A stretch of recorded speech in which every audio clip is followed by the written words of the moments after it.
Welcome, everyone. Today, we are going to talk about something you may celebrate every year, but don't truly understand. We see it everywhere.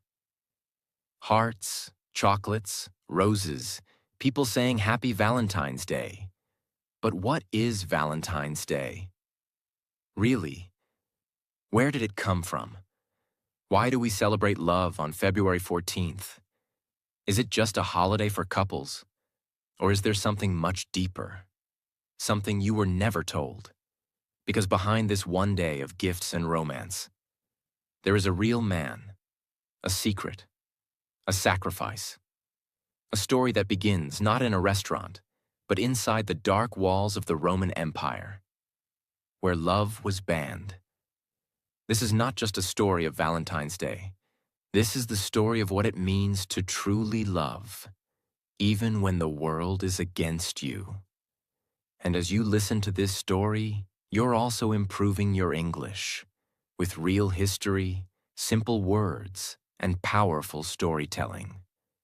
So if you want to learn more English through emotional, true stories like this, subscribe to our channel, because we don't just teach English, we make it unforgettable. Chapter 1. The World Before Love. The Roman Empire, 3rd century. The year is around 250 AD. You are living in the Roman Empire, the largest and most powerful empire in the world at that time. But it's not a peaceful time. Rome is at war, fighting against enemies from the outside and dealing with rebellion inside. Soldiers are dying. Enemies are growing. And the Emperor Claudius II is worried. He believes he has found the answer: stronger soldiers. And how do you make soldiers stronger? Remove love. That's what he believes. Emperor Claudius II made a shocking decision. He believed that when men get married, they become weak. Why? Because they start to think about their wives, their children, their home. They no longer want to die for war. They want to live for their family. So he made a new rule. Marriage is banned. No man in the Roman army was allowed to marry. No wedding, no commitment, no family. If you wanted to serve the empire, you had to give up love. Imagine this world now. You fall in love. You want to marry. You want to build a home. But the government says no. Thousands of young couples cried in silence. They couldn't get married. They couldn't start a life together. They were forced to live like strangers. People were scared. They whispered their love in dark corners. They avoided soldiers. They stopped dreaming. But someone was watching this pain. Someone who believed that love should never be a crime. And his name was Valentine. The empire was silent. No weddings, no celebrations, no love stories. But inside that silence, one man was not afraid. His name was Valentine. He was a Christian priest living in Rome. But more than that, he was a believer in something the empire had forgotten: the power of love. Who was Valentine? Valentine was not a king, not a soldier, not a man of war. He was a quiet priest who believed in faith, kindness, and compassion. In a time when Christianity was still illegal in Rome, he was already taking risks just by living his truth. But what made him different was this: he believed marriage was sacred. He believed two people who loved each other had a right, a divine right, to be united. So when Emperor Claudius banned marriage, Valentine didn't stay silent. He didn't go to war. He didn't give speeches in public. He didn't fight with weapons. Instead, he fought with faith. At first, it was just one couple. They came to him quietly, afraid, desperate. "Father Valentine," they said, "we love each other, but the empire won't allow us to marry. Can you help us?" Valentine looked at them. He didn't see rebels. He didn't see enemies of Rome. He saw two hearts, ready to become one. He agreed. That night, in the candlelit corner of his small church, he married them in secret. No one knew. No soldier was watching. Only God and love. But it didn't stop there. Word began to spread. Whispers moved across the city. There's a priest who will marry you. Young lovers, desperate to be together, began knocking on his door. He married them in gardens, in cellars, in caves, even inside prison cells. Each ceremony was small, but sacred. No rings, no celebration, only love, only commitment, only Valentine. But nothing in Rome stayed a secret forever. Soon the whispers became rumors, and the rumors became reports. The emperor's men began to investigate. They searched, they spied, until one day, Valentine was caught. He was arrested in the middle of a secret wedding. The young couple ran. Valentine stayed behind. He was dragged through the streets. People watched from their windows, some in fear, some in admiration. He was taken to prison. And there, in that dark, cold cell, he waited for his punishment. Claudius II was told about Valentine. He was angry, but also curious. He sent for Valentine, and they met. It is said that Claudius actually liked him at first. He admired his bravery, his intelligence, his calm nature. "Why do you go against my orders?" Claudius asked. Valentine replied, "Because love comes from God, not from your laws. And love is the highest law." The emperor was furious. He gave Valentine one last chance. "Stop marrying people, bow to me, reject your faith, and I will let you live." Valentine refused. He didn't raise his voice. He didn't fight. He simply said, "I would rather die for love than live in fear." That was the moment his fate was sealed. Valentine was sent back to prison to await execution. But even there, his story didn't stop, because in that same prison, another love story was about to begin. Chapter 2. A love story behind bars. The letter that changed history. Valentine was sent back to prison to await execution. But even there, his story didn't stop, because in that same prison, another love story was about to begin. The prison was cold. The walls were made of stone. There was very little light. Only a small window high above the wall allowed a thin line of sunlight to enter during the day. Valentine was no longer free. He had no church. No couples coming secretly at night. No candles. No prayers spoken over newly married lovers. Only silence. Only chains. Only time. But even in that darkness, something about him was different. The other prisoners noticed it. He did not cry. He did not curse the emperor. He did not complain. Instead, he prayed. He spoke gently to the guards. He comforted the prisoners. He remained calm. It was as if the prison could not break him. The man in charge of the prison was a Roman officer. Some stories say his name was Asterius. He had heard about Valentine. He knew this was not an ordinary criminal. This was a priest. A man who married people in secret. A man who refused to obey the emperor. The jailer was curious.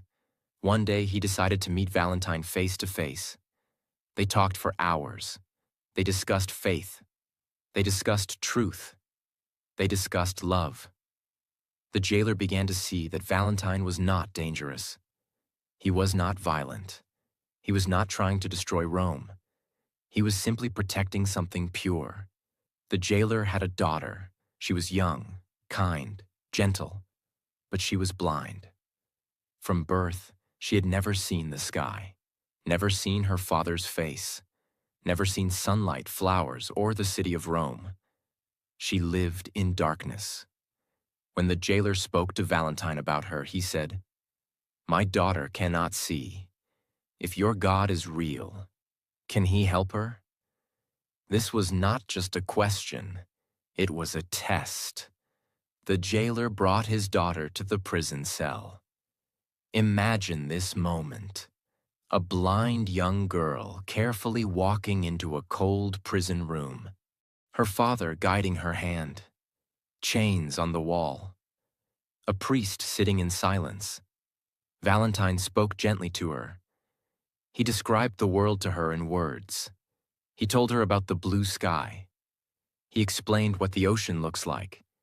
He described the color of roses. He spoke about sunlight, about birds, about love.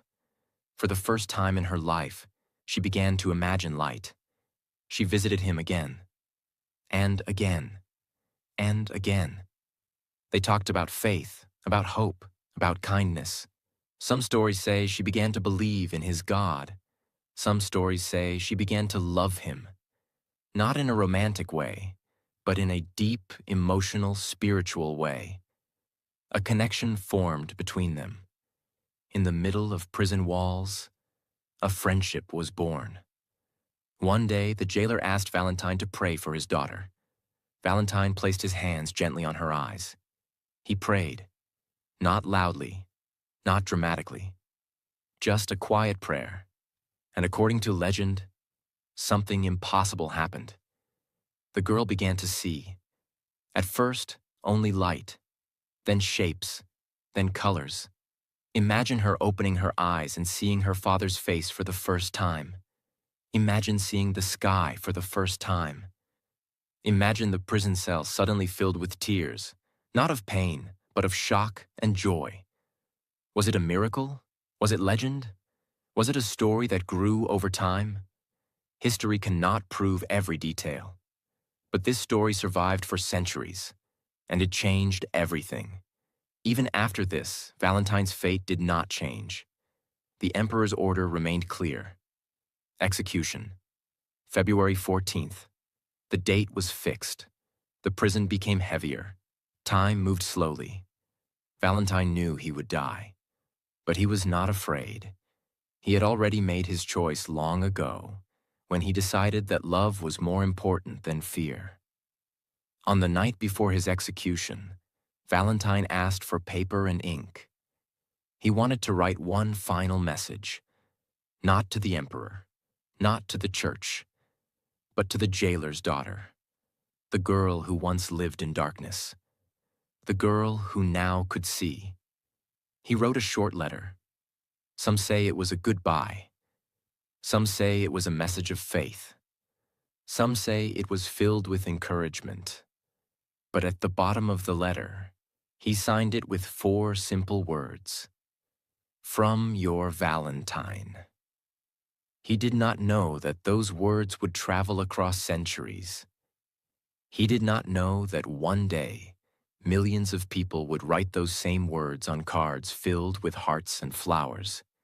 He simply wrote them as a final act of love, a final act of connection, a final act of humanity. The next morning, February 14th, around the year 269 AD, Valentine was taken out of his cell. No music, no celebration, only soldiers, only silence. He was executed. A priest who broke the law, a man who married lovers, a prisoner who healed a blind girl, a human who believed love was sacred. His body was buried, but his story was not. Because stories like this do not die. They grow. They travel. They change history. Valentine was gone, executed, buried. Another name in the long history of people who died for their beliefs. But something strange happened after his death. His name did not disappear. In fact, it began to rise. Quietly at first, then loudly, then forever. The man who died in a cold prison cell was about to become a symbol for the most powerful force on earth, love. After Valentine's death on February 14th, around 269 AD, The few who knew him began to share stories. Stories about the priest who married couples in secret. Stories about the girl who was healed. Stories about the final letter signed, "From your Valentine." At first, these were only whispered between Christian families. Remember, Christianity was still illegal in Rome at this time. But even in fear, the story of Valentine was too powerful to stay hidden. Over time, the story spread through word of mouth, passed from family to family across villages and cities. Every time a couple got married in secret, they remembered Valentine. Every time someone believed in love more than law, they remembered Valentine. Then everything changed. In the year 313 AD, the Roman Emperor Constantine signed the Edict of Milan, which made Christianity legal. This changed the world. Churches were built, priests walked freely, and the stories of Christian martyrs were finally told openly. Not in secret, but in sermons. Valentine was not forgotten. He was remembered as a martyr, someone who gave up his life for faith. But Valentine was different. He didn't just preach in public. He protected love in silence. This made him special. The early church began to recognize those who had died for God, and Valentine's name was placed among them. He was officially declared Saint Valentine by the Catholic Church. There wasn't just one Valentine. There were actually multiple Christian martyrs named Valentine in history. One was a priest in Rome, the one we've followed. Another was a bishop in Terni, a nearby city. A third was a missionary in North Africa. But the most famous, the one we remember on February 14th, is the Valentine who performed secret marriages in Rome. His story had everything: a fight for love, a miracle, a letter, a sacrifice. That's the story people held on to. Saint Valentine's body was buried near the Via Flaminia, a major road in northern Rome. Later, a church was built there, called the Church of Saint Valentine. Over the centuries, parts of his body, like bones and relics, were moved to churches in different parts of Europe. Even today, some churches in Ireland, France, and the United Kingdom claim to have relics of Saint Valentine. People visit them every year, not just to pray, but to say thank you. Thank you for protecting love. Thank you for dying for it. Thank you for starting something eternal. You might be wondering, why February 14th? Was it just the date he died? Yes, that's part of it. The church officially marked February 14th as Saint Valentine's feast day, a day to honor his life and sacrifice. But something else made that date more special. In the Middle Ages, many people in Europe believed that mid-February was the start of the mating season for birds. Yes, birds. They believed that in the second week of February, birds found their mates and started building nests. So people began to see this time of year as the season of love. And what better symbol for love than a man who died protecting it? The church combined both, the death of Valentine and the celebration of love in nature, into one powerful tradition: Valentine's Day.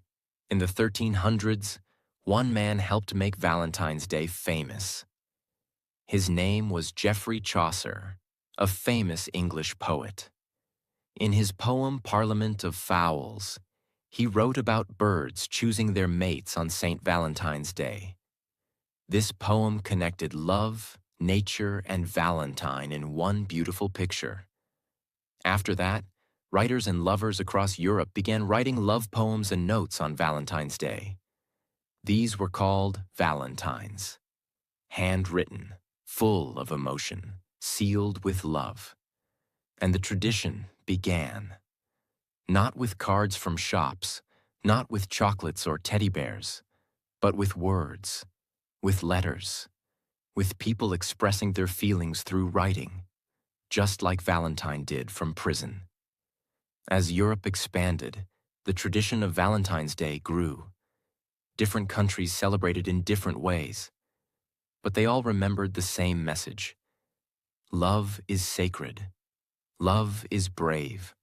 Love is worth protecting.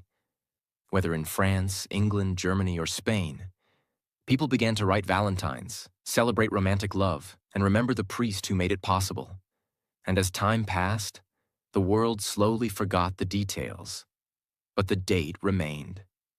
February 14th, a day for love, a day for words, a day for brave hearts, a day that belongs to a man who died in silence, but gave birth to something louder than any empire: true love. Chapter 3. From Faith to Flowers: How Valentine's Day Became Romantic and Commercial. During the Middle Ages, love was not public. Most marriages were arranged. Love was quiet, controlled, often hidden. But writers and poets started to change that. They began writing stories of romantic love, passionate, free, full of emotion. Valentine's Day became the one day in the year when lovers were allowed to express how they felt. Even if they could not marry or even meet in public, people began to send secret notes, write romantic poems, drop handmade gifts at doorsteps. It was still quiet, but it was growing. By the 1500s, the word Valentine had become a symbol. To be someone's Valentine meant, you are the one I choose.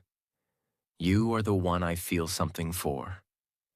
The oldest known written Valentine message was sent in 1415.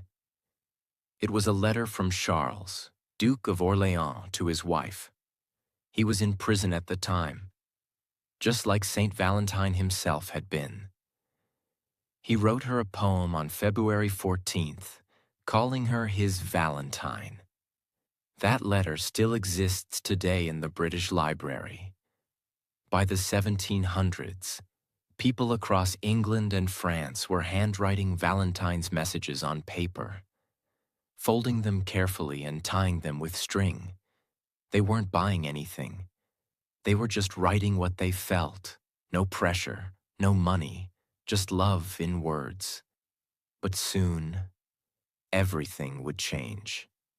In the 1800s, the Industrial Revolution began. Machines were invented. Paper became cheaper. Printing became faster. And with these changes, Valentine's Day was ready to explode. In 1840s England, a woman named Esther Howland in America also had a big idea. She saw beautiful Valentine cards from Europe and thought, why not sell them? She began producing decorative Valentine's Day cards in large numbers, with lace, drawings, and poems. It became a business, and it worked. People didn't have time to write their own letters anymore, but they still wanted to express love. So they bought cards, and so began the shift, from personal expression to public celebration. By the mid-1800s, Valentine's Day was being celebrated widely in America. Stores began filling shelves with pre-printed cards, red hearts, Cupid symbols, love notes, and envelopes. It was simple at first. But then came the business boom. Companies saw opportunity. Big companies began producing chocolates in heart-shaped boxes, jewelry with romantic messages, perfumes and luxury gifts, teddy bears and silk roses. The celebration moved from paper to products. As the 20th century arrived, things became faster and bigger. Valentine's Day was now on calendars, in school activities, in radio songs, and newspaper ads. Everywhere you looked, you saw, "Buy this for your Valentine. Show your love with a diamond. Say it with flowers." Love became something to express, but also something to spend on. This shift created two reactions. 1. People loved it. It gave them an easy way to show love. Even shy people could now say how they felt. A gift, a card, a rose, two. Some people criticized it.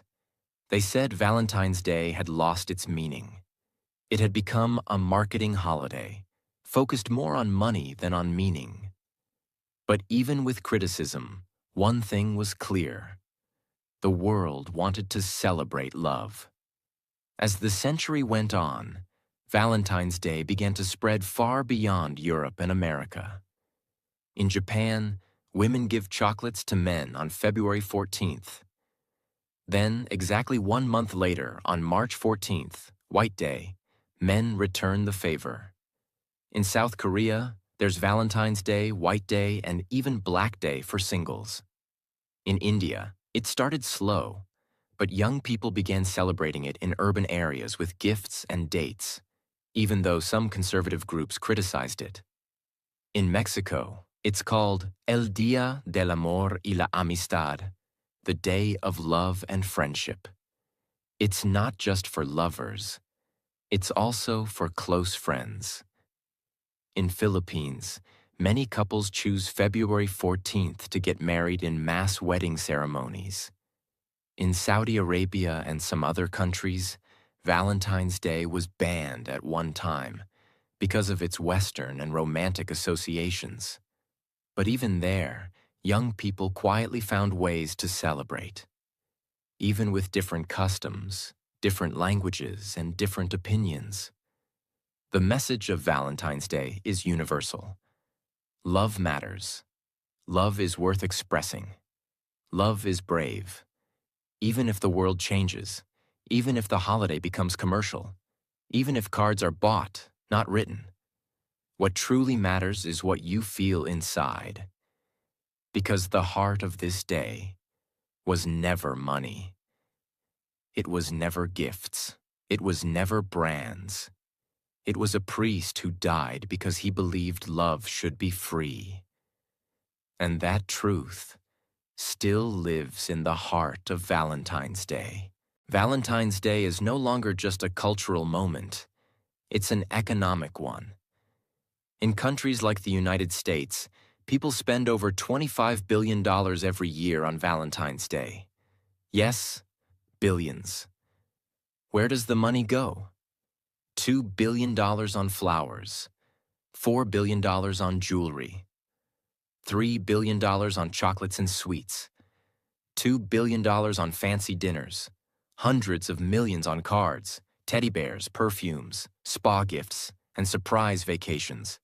Even pets are included. People buy Valentine's gifts for their cats and dogs. The idea of Valentine's Day has entered every level of the economy, from luxury brands to school stationery sets. But how did this happen? It happened because love sells. And when something sells, the world pays attention. In today's world, Valentine's Day is not just about what you feel. It's also about what you post.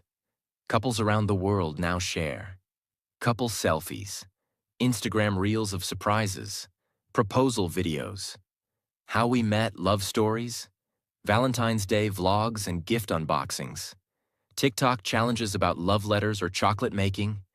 You may not even celebrate it. But on February 14th, your phone will remind you. It's everywhere. But here's the big question. Is all of this real love? Or is it just pressure? In the past, Valentine's Day was about expression. Now, for many, it has become about expectation. People ask, "What are you doing for Valentine's Day? Did he buy you something? Are you going out or staying in? Did you post your gift online?" For those in relationships, it creates pressure to prove love through expensive gifts or public actions. For those who are single, it creates feelings of being left out, unwanted, or invisible. It's ironic. A day built on the sacrifice of a man who believed in quiet, sacred love has now become a day where people compare, compete, and sometimes even feel pain. But this is not the full story. Because Valentine's Day is still more than marketing. It's still more than trends. It still touches something human inside us. In many parts of the world, Valentine's Day has expanded its meaning. It is now a celebration of friendship, family love, self-love, appreciation for those who matter. In Mexico, it's called Día del Amor y la Amistad, the Day of Love and Friendship.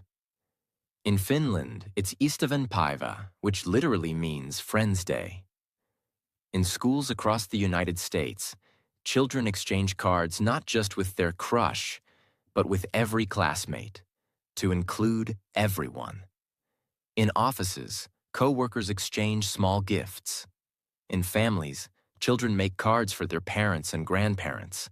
It's no longer just about romance. It's about connection. Anyone you care about can be your Valentine. Chapter 4. The real meaning of Valentine's Day. Beyond the gifts, beyond the day Valentine's Day is no longer just a day. It's a phenomenon. It's an industry. It's a global celebration. From ancient Rome to today's Instagram stories, from handwritten poems to digital gift cards. The journey of February 14th has been massive. But now, let's stop. Let's pause. Let's go deeper. Because before we end this story, we must ask one last question. What does Valentine's Day really mean? Not what the world tells you, not what the advertisements say, but what it truly means. For your heart, your soul, your life.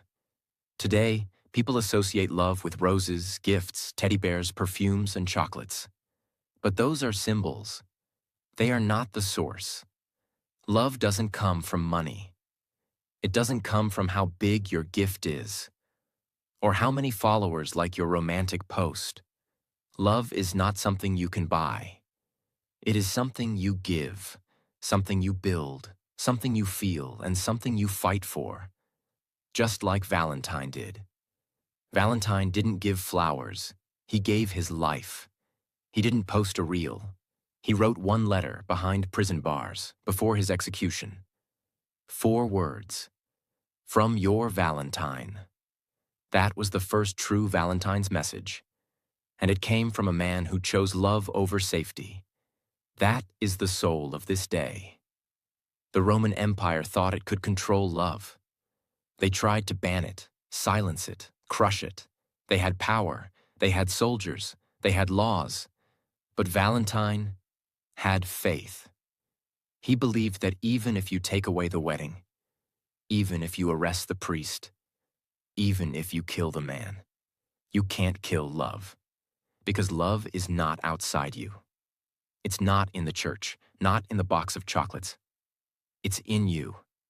And that can never be banned. That's why, even after 1,700 years, we still speak his name. We still write, "Be my Valentine." We still celebrate love. Because love never dies. You don't need a boyfriend or girlfriend. You don't need someone to take you to dinner. You don't need roses at your door. You can still celebrate Valentine's Day powerfully by choosing to. Call your parents and tell them you love them. Hug your child and say, "You make my life better." Send a message to an old friend and say, "I miss you." Forgive someone who hurt you. Forgive yourself. Look in the mirror and say, "I love who I'm becoming." Because love is not just romance. It is care. It is connection. It is appreciation. It is kindness in a world that can be cruel. It is bravery in a world that often chooses silence. You don't need permission to love. You don't need approval to feel deeply. You don't need a special person to celebrate. You need only one thing. A heart willing to express. That's it. Flowers fade. Chocolates melt. Jewelry breaks. Social media posts are forgotten. But what never fades? The letter you wrote by hand. The time you held someone when they were breaking. The night you listened without judging. The words you said when someone needed them most. The sacrifice you made that nobody saw. That is real love. And real love is not always loud. It is not always beautiful. It is not always perfect. But it is always powerful. Just like the love that started it all. Quiet, behind walls, between a priest and two scared lovers in a time when marriage was forbidden. Before we end this video, I want to say something from my heart to yours. Tomorrow is Valentine's Day. But please don't wait for someone to give you flowers. Don't wait for someone to make you feel special. Don't believe that this day is only for couples. Because Valentine's Day is not just about having love. It's about choosing love.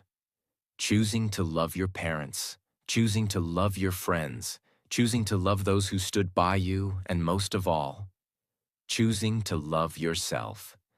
If nobody buys you flowers, buy them for yourself. If nobody writes you a message, write one to your future self. If nobody hugs you, hug your heart with kindness.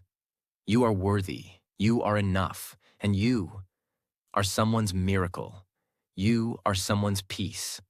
And one day, if you haven't already, you will be someone's forever. So this Valentine's Day, don't just celebrate love. Be the reason someone believes in love again. Whether it's a message, a smile, a memory, or even silence filled with understanding. Let it come from a place of real love, not pressure. Because love doesn't live in gifts. Love lives in you. If this story touched your heart, if you learned something new, if you believe in real love, then like this video, share it with someone you care about, and subscribe to our channel for more beautiful stories that touch both your heart and your English. Happy Valentine's Day.